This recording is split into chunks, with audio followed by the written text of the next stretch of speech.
Over the next couple of days, we are going to be looking at author's purpose. An author's purpose is their main purpose, their main reason, or maybe two reasons, could be more than one, for why they are writing the piece they are writing. The three reasons we're going to talk about, or the three author's purposes, are to persuade, inform, and entertain. These may be reviews for you. You might be familiar with this, and you might be familiar with the acronym that they form, which is PIE, P-I-E. Let's just briefly review each of these three purposes, and there's little examples related to actual PIE in each of these little posters meant to make it easy to remember. So the first author's purpose is to persuade. In this case, the author is trying to convince the reader to do something or agree with him or her. So if you look at some of the language in this example, persuasive paragraph, you'll see strong language meant to persuade the reader to believe a certain way. It says, my grandma should win Orange County's best pie contest. So the claim right away is arguing that her grandma has the best pie. Her pie is the best in the world. Again, we have some extreme language in there with best in the world. She makes it from scratch with fresh cherries. Gives a good example. Everyone who gets a taste of Grandma's cherry pie agrees that there is nothing else on earth like it. Again, some of the strong language to argue her case. She has entered this contest for the past 10 years, but has never yet won. My grandma is most deserving of the award this year, and I know she would be most honored to win.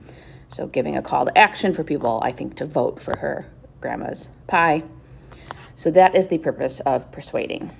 The second author's purpose is to inform.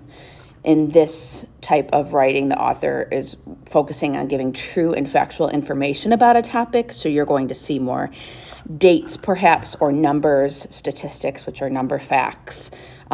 It's going to be a little more formal writing because it is meant to pass along true information.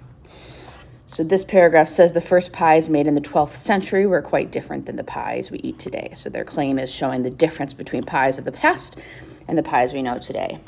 These early pies appeared in England and were made mainly of crust with a meat filling. In fact, you'll often see language like this, in fact, when you're informing your reader primarily. The pies often contained fowl, and the bird's legs were left intact to hang over the sides of the dish to be used as handles. Fruit pies are believed to have been created 400 years later in the 16th century. So notice they hit some dates as well to inform the reader about the history of pies. The final purpose we'll look at today is to entertain, where you're simply looking to give the reader enjoyment with your writing. So a lot of times this is going to be more fiction writing, stories. We'll see dialogue in this.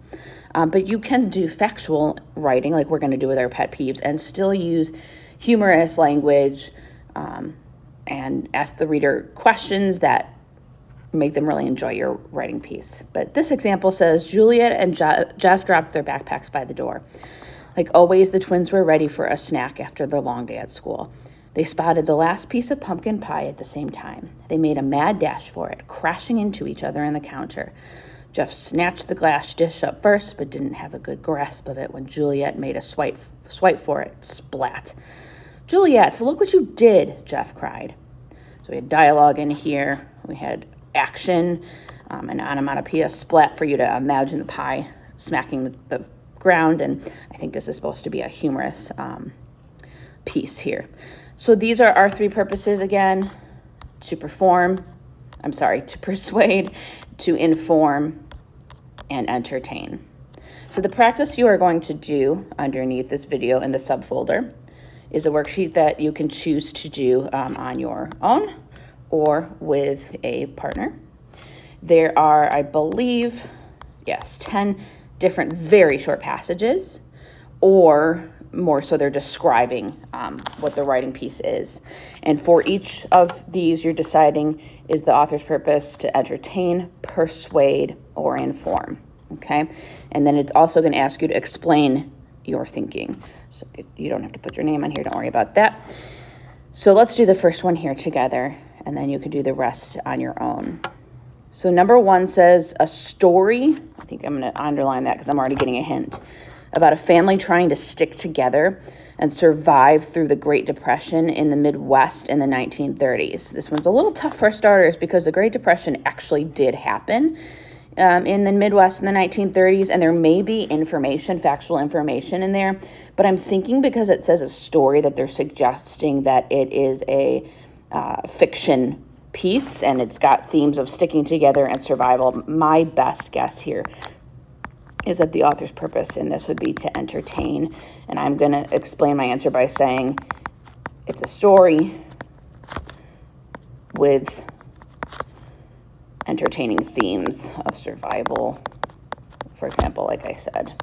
So you can just write a 1-sentence brief little answer there to support your author's purpose. So go ahead and complete 2 through 10 on your own, and then you're going to submit it to the assignment in the subfolder.